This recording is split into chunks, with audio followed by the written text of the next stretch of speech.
warahmatullahi wabarakatuh. Salam sejahtera dan salam semangat untuk Bapak Ibu guru hebat di seluruh Indonesia. Selamat datang di channel YouTube Cikgu FM, tempat kita berbagi informasi, tips dan pengalaman seputar dunia pendidikan, khususnya bagi rekan-rekan peserta PPG guru tertentu.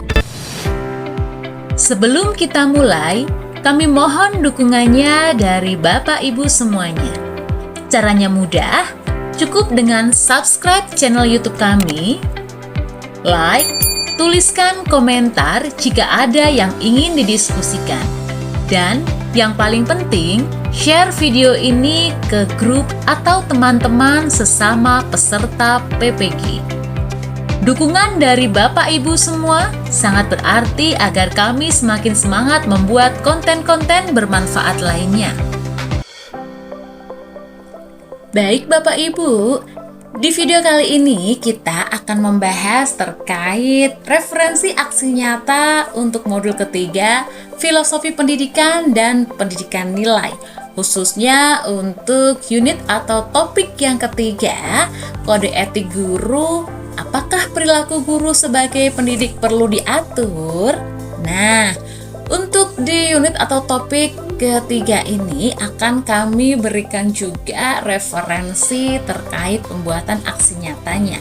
Sedangkan untuk di unit atau topik yang pertama, Filsafat Pancasila dan Pemikiran Ki Hajar Dewantara sebagai landasan pendidikan nasional, serta unit atau topik yang kedua, makna, urgensi, dan strategi internalisasi pendidikan nilai dalam kerangka pendidikan nasional, sudah kami buatkan videonya. Silahkan yang baru bergabung bisa di-scroll di video-video kami.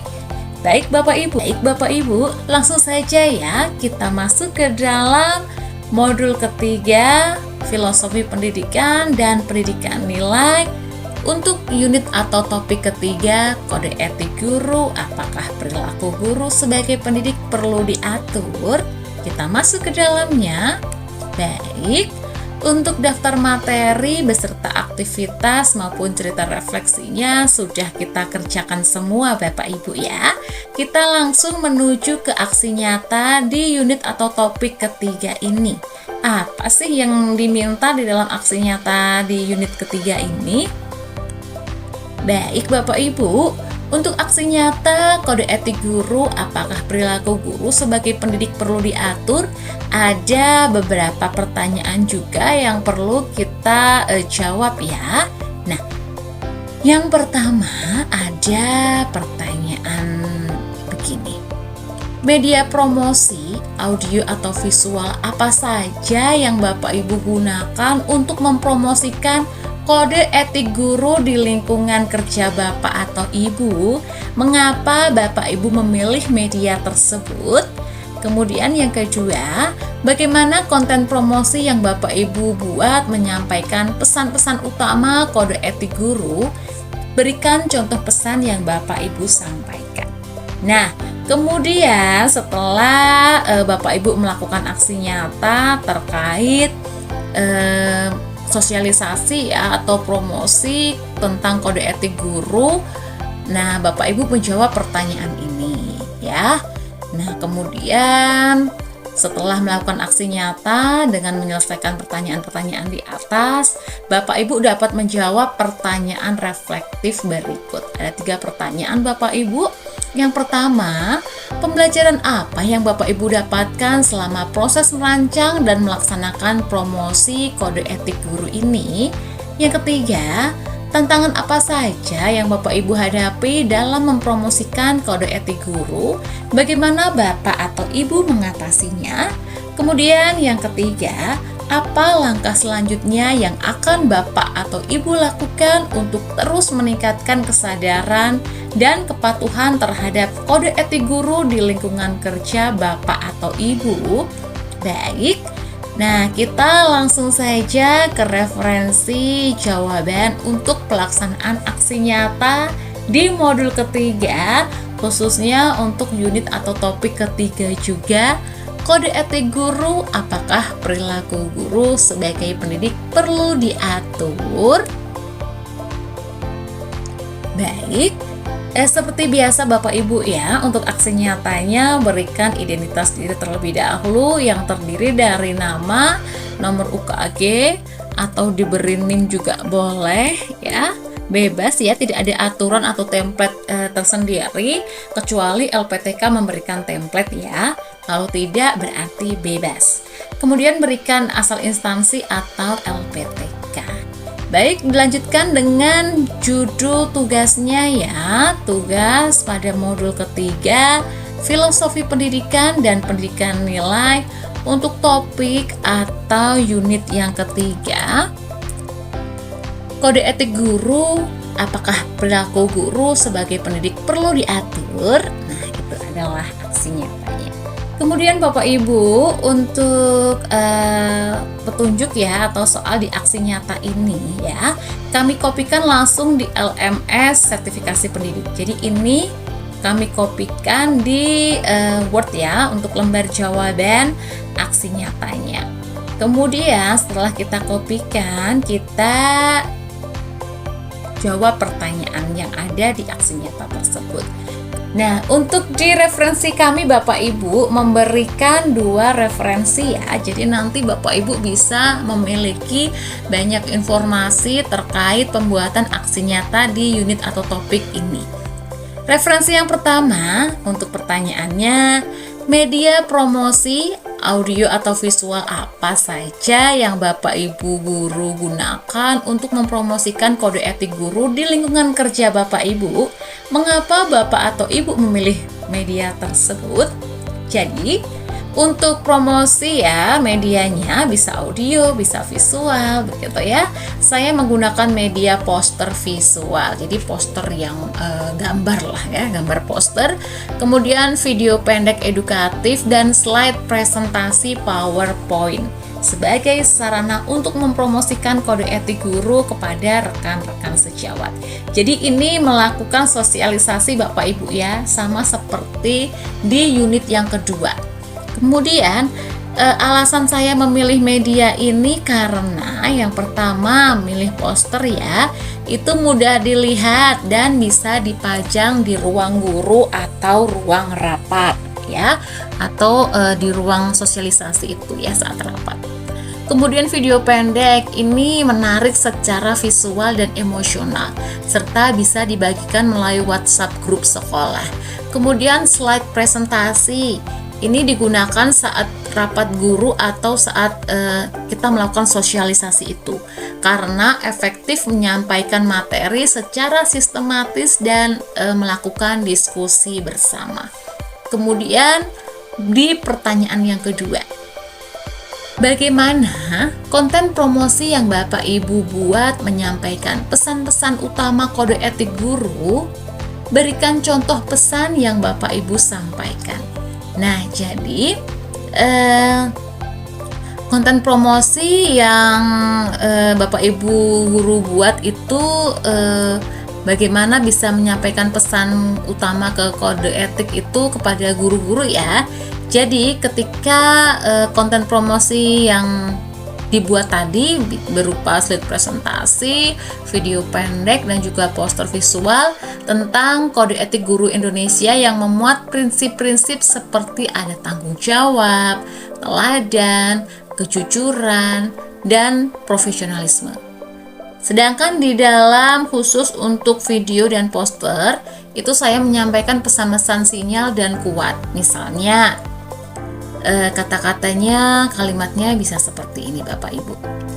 Menjadi guru berarti menjadi teladan hingga karakter kita adalah pelajaran yang paling penting. Kemudian bisa juga kalimat, kode etik bukan aturan kaku, melainkan kompas moral profesi kita. Atau bisa juga, hormati murid, hormati kolega, jaga marwah profesi pendidik. Nah, bisa seperti itu ya kata-katanya yang disampaikan ketika kita melakukan sosialisasi terkait kode etik guru. Nah, saya juga memasukkan ilustrasi visual ya, seperti skenario interaksi guru dan murid yang menunjukkan perilaku etis dan tidak etis agar mudah dipahami dan nyata begitu, real ya. Kemudian jawaban pertanyaan reflektif ya, ada 3 tadi kalau tidak salah Bapak Ibu ya. Oh iya, ada 3 ya, ini pertanyaan reflektifnya ada 3. Baik, kita lanjutkan ke pertanyaan reflektifnya.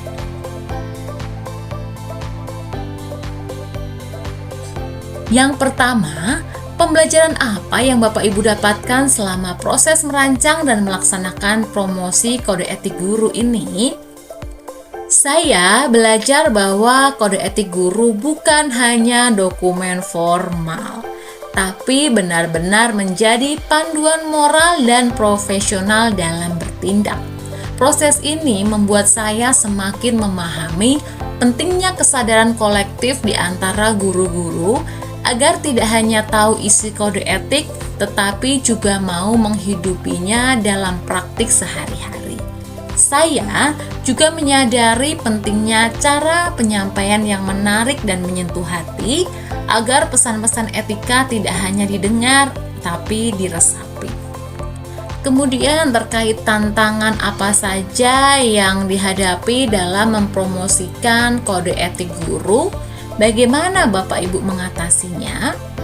Nah, tantangan utama adalah kurangnya perhatian dan antusiasme dari beberapa rekan guru yang menganggap topik ini hanya formalitas. Beberapa bahkan merasa bahwa mereka sudah otomatis tahu karena sudah berpengalaman. Untuk mengatasinya, saya membuat konten yang ringan, visual, dan menyentuh serta mengangkat cerita nyata atau studi kasus sederhana agar lebih kontekstual. Saya juga mengajak guru-guru untuk berdiskusi secara santai dan tentunya tidak menggurui. Jadi bentuknya itu sharing begitu. Jadi nanti tidak ada yang tersinggung merasa paling pintar begitu ya. Tidak. Kemudian yang ketiga, pertanyaan reflektifnya. Apa langkah selanjutnya yang akan Bapak Ibu lakukan untuk terus meningkatkan kesadaran dan kepatuhan terhadap kode etik guru di lingkungan kerja Bapak Ibu? Nah, langkah selanjutnya yang pertama, kita bisa membuat program rutin refleksi etika profesi. Misalnya 1 kali per bulan dalam forum komunitas belajar. Kemudian bisa juga mengajak rekan guru untuk membuat komitmen bersama dalam bentuk deklarasi atau papan kode etik di ruang guru. Kemudian kita bisa membuka ruang diskusi terbuka tentang dilema etika yang mungkin dihadapi guru sehari-hari dan bagaimana menyikapinya secara bijaksana. Lalu kita juga bisa mendorong pimpinan sekolah untuk menjadi kode etik sebagai bagian dari budaya sekolah yang hidup, bukan sekedar simbol. Nah, ini sebagai contoh ya, gitu. Baik, itulah Bapak Ibu untuk referensi aksi nyata pada modul ketiga Filosofi Pendidikan dan Pendidikan Nilai. Khususnya untuk topik atau unit ketiga, kode etik guru, apakah perilaku guru sebagai pendidik perlu diatur. Nah, semoga bisa bermanfaat Bapak Ibu ya. Untuk file ini akan kami lampirkan di link deskripsi video ini supaya bisa membantu Bapak Ibu untuk membuat tugas pada PPG guru tertentu ini. Dan untuk referensi yang kedua ini Bapak Ibu ya, ada 2 referensi tadi ya. Nah, untuk referensi kedua ini akan kami buatkan di video lanjutannya ya, karena ini mungkin sudah terlalu panjang. Baik, terima kasih Bapak Ibu. Silakan ditunggu video part 2-nya untuk referensinya ya. Terima kasih. Demikian Bapak Ibu, semoga bermanfaat dan dapat membantu Bapak Ibu dalam menyelesaikan modul dengan lancar. Ingat Bapak Ibu, guru hebat bukan hanya yang menguasai materi, tapi yang terus mau belajar dan berkembang.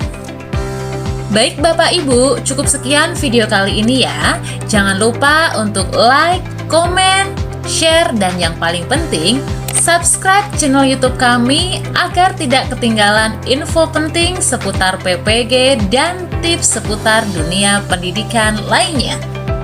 Terima kasih sudah menyimak video ini. Sampai jumpa di video selanjutnya, tentunya masih di channel Cikgu FM. Karena belajar tak pernah berhenti. Tetap semangat Bapak Ibu, tetap belajar dan jadilah guru penggerak perubahan. Wabillahi taufik wal hidayah. Wassalamualaikum warahmatullahi wabarakatuh.